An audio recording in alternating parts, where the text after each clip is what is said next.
This slide is going to kick off the next section of creative tips that focuses on light. Capturing good light is the most effective way to start seeing improvements in your photography. Good light is usually what separates okay photos from great photos because it's a little harder to employ than compositional techniques. At this point, you're probably asking yourself what good light is. The idea of good light is a little subjective, but it should generally be light that illuminates your subject adequately, creates depth or shape and dimension or contrast, and light that creates interest or focuses the eye on a focal point. There's varying degrees of good light. These next slides are going to break down light into some of its characteristics and types of light that we can use. This should hopefully demystify what good light is. It's worth noting that the iPhone excels in bright conditions and generally ones where there's high contrast light.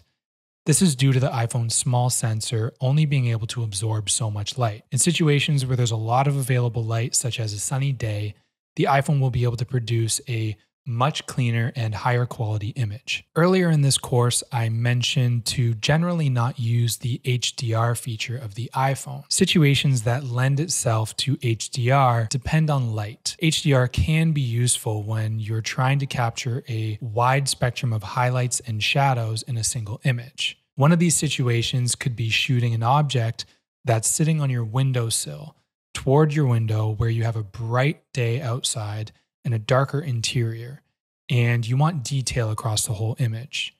Turning your HDR on in this situation may be a good idea to achieve that detail. Anytime you have a backlit subject, this feature might be useful. To capture better light in your images, start to notice light in your everyday life. Look for interesting light and shadow and see how that changes the way you view even the most everyday things. It took me a while into my journey as a photographer to truly grasp the importance of light. It finally clicked for me when I started to chase light instead of subjects. I found that good light is a lot harder to come by, especially when you rely on natural daylight. So when you see it, shoot it. Light and shadow has a way of making mundane things much more interesting, and if you use light as your base for taking photos, I can almost guarantee that you'll find an interesting subject or composition somewhere in that light. The most actionable step that you can start taking right away is to start moving your subjects into good light. For instance, it's very common for people to set up a group photo in front of a window in an effort to include the beautiful view outside. Usually the interior doesn't have enough light to balance out the bright daylight outside, so the resulting image has everyone in shadows. Instead, have the group face the window so that all of the light outside is now illuminating their faces. Keep in mind that lighting is an extensive concept, and this course is only setting you up with the very base knowledge of lighting and photography. The first concept to understand when it comes to light is how it affects the tonal contrast, or more simply, the contrast of our images. Contrast refers to the difference in variation between the bright and dark parts of our image. Any image can be broken down into the brightest and darkest parts with a spectrum of tones in between. The tonal range between the brightest part and the darkest part of an image will be large in a high contrast image and small in a low contrast image. In a high contrast image, its brightest part may be close to pure white and its darkest part pure black, whereas the brightest part of a low contrast image may be more akin to a light gray and the darkest part a dark gray. The difference in tone between pure white and pure black is high, hence high contrast. And the difference between light gray and dark gray is lower, hence low contrast. Contrast can be used as a way to create more visual interest in your image or make certain elements stand out among the rest. It's important to know that when viewing a photograph, our eyes naturally go to the brightest part first. You can use this knowledge to your advantage by illuminating your subject to be the brightest element in your image, or by placing your subject in front of or next to bright elements. In order to achieve a wider spectrum of tones, cameras with a higher dynamic range are used. There is also a long-held practice of HDR processing, which the iPhone takes advantage of with its HDR mode. The iPhone uses HDR processing to achieve a higher dynamic range by capturing multiple frames at varying exposures and blending them into a single image. The other type of contrast that appears in photography is called color contrast. This is one of the more complex elements to utilize in photography, so I will just be giving you a brief knowledge about the concept itself. Rather than getting into extensive color theory, consider how you can use warmer colors to contrast with cooler colors. Also, be mindful that the colors that you're capturing in your image act like new elements for the viewer to process. Thinking back to simplification, try to reduce the amount of colors in your image. If you can do this effectively, you'll be able to create color themes in your images. Again, color and color contrast is a much more complex topic that requires a full course on its own. For the scope of this one, we're just going to think about color contrast in terms of contrasting warm and cool tones and simplifying the colors in our images. In order to better describe the light that we're working with, there are a few ways that we can characterize it. They are color temperature, which describes how warm or cool the color of a light is; intensity, which describes how bright the light is; direction, which describes the angle at which a light hits your subject or scene; and quality, which describes how hard or soft a light is. It's important to know that there's not one type of light that works best for all situations. It really depends on many factors, including what you're photographing and how you want to portray the subject, that is going to determine the best light to use. In these next few slides, I'm going to provide you with the knowledge of how these different characteristics of light impact your photos. This will then allow you to use light as a tool and come up with ways to use it on your own. I'll give you some general situations where some of these types of light excel. Otherwise, just know that with a little bit of creativity, you can make any of these types of light work for your images. We're first going to delve a little bit deeper into how the direction of light impacts your photos. The direction of light essentially controls what is illuminated and where the shadows fall. The direction of light can impact the amount of depth, dimension, and shape of our subjects. Direction of light can be categorized as either front light, side light, backlight, top light, and bottom light. Here we have a comparison of each type of light direction. You can see how this same subject can easily be transformed just by the direction of our light source. Thinking about the direction of light and how it's impacting your subjects is already one big step closer to capturing good light in your images. Generally, you can start out by finding ways to position your subjects toward light so that they're illuminated but still have a pleasing amount of shadow and depth. Photographers will commonly use multiple light sources or reflections that illuminate their subject from multiple directions in one image. Combining light from these different directions can really make for an interesting and impactful image. The next characteristic of light that we're going to discuss is what we call the quality of light. This refers to how hard or soft a light is. A hard light is characterized by its harsh transition between light and shadow. The contrast between light and shadow is high and has very little gradation between bright and dark. This type of light casts distinct shadows, is more dramatic, and makes texture more noticeable. Hard light can be used very effectively in street, architecture, and black and white photography. The high contrast light can emphasize the shape of your subject, and the sharp shadows can start to create interesting forms or lines in your image. Soft light, on the other hand, is light that creates a smoother, more gradual transition between light and shadow. The contrast between light and shadow is low and generally creates a more evenly lit image. This type of light casts minimal shadows, and the shadows that do appear are going to be diffused or soft. Soft light is less dramatic and texture is less noticeable. Soft light can be used very effectively in portrait, food, and travel photography. The lower contrast light allows for subject to be photographed in a pleasing manner where features are smooth and light gradually transitions to shadow. Light comes in the form of natural light and artificial light. The most accessible of the two is natural light that we find in the sun.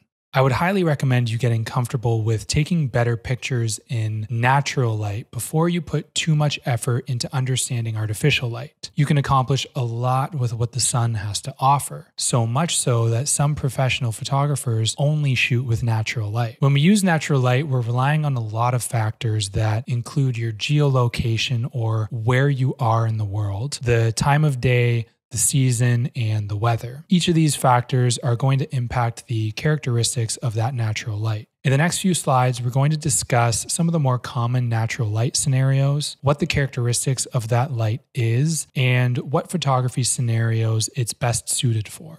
Golden hour is by far the most popular time to take pictures in natural light. This is the hour of the day just after sunrise if you're an early bird, or the hour just before sunset for the rest of us. During this time, the sun is low in the sky and it gives off a warm color temperature and softer light.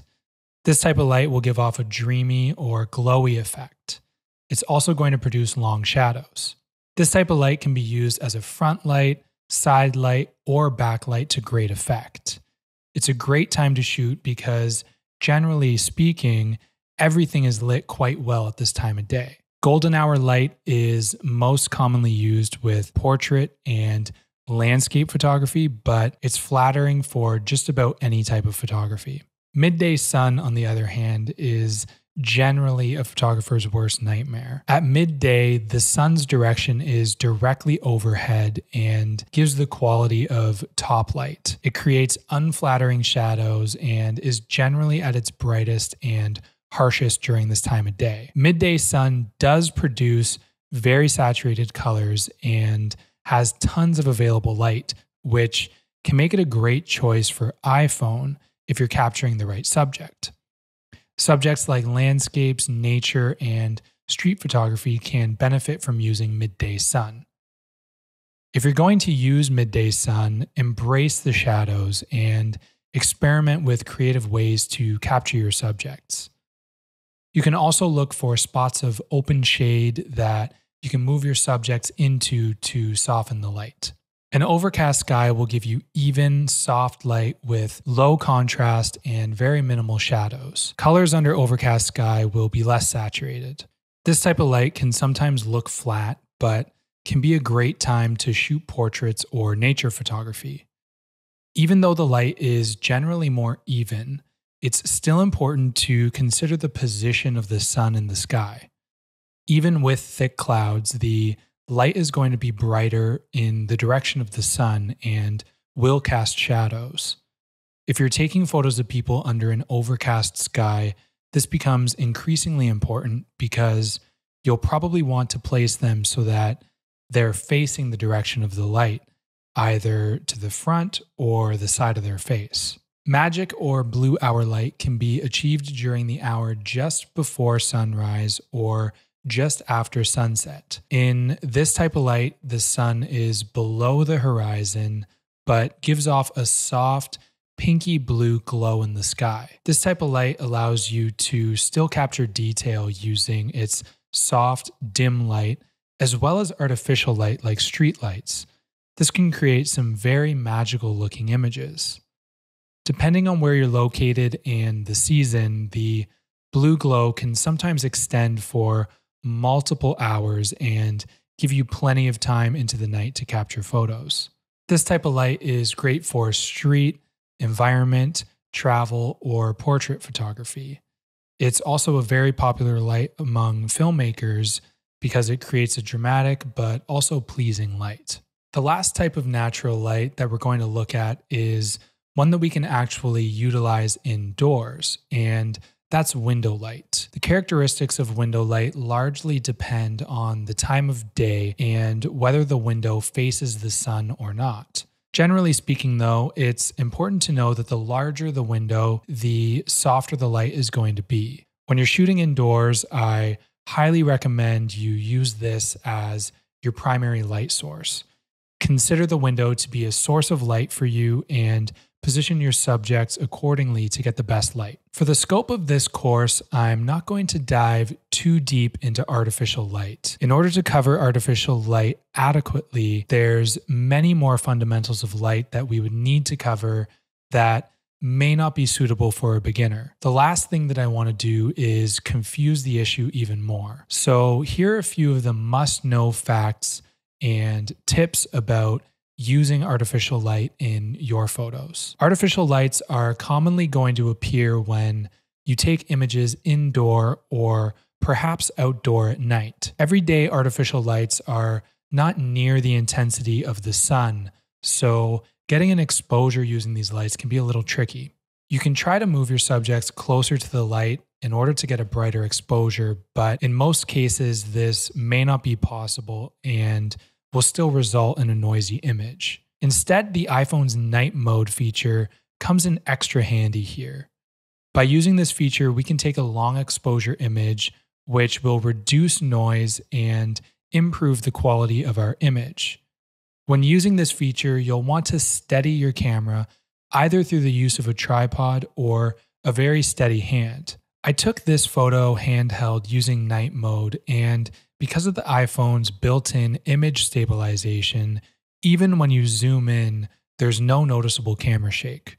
It's important to note that artificial light comes in many different color temperatures, intensities, and qualities. Generally speaking, if you have control over the lights, it might be best to match their intensity and color temperature while you're starting out. Bare bulbs will give off a hard light, but anytime that you use a lampshade, frosted glass, or something similar in front of a bulb, you're going to soften that light to varying degrees. Another form of artificial light is flash photography. The iPhone's flash varies from model to model. Generally, it's quite bright, and with newer models, they have a feature that's called True Tone. True Tone uses one white and one amber flash in unison to automatically output a light that matches the color temperature of your image. The iPhone 14 Pro introduced Adaptive True Tone, which allows the flash to shape its light to better suit different focal lengths. Most often, I would recommend not using the flash as a source of light. You can usually move your subject into light before you need to resort to using the on-camera flash. Since the on-camera flash outputs the light at the same direction that you're taking an image, it's going to result in front light and flatten the features of your subject. With all that being said, if front lighting is the look that you're after, then the on-camera flash may be great for you.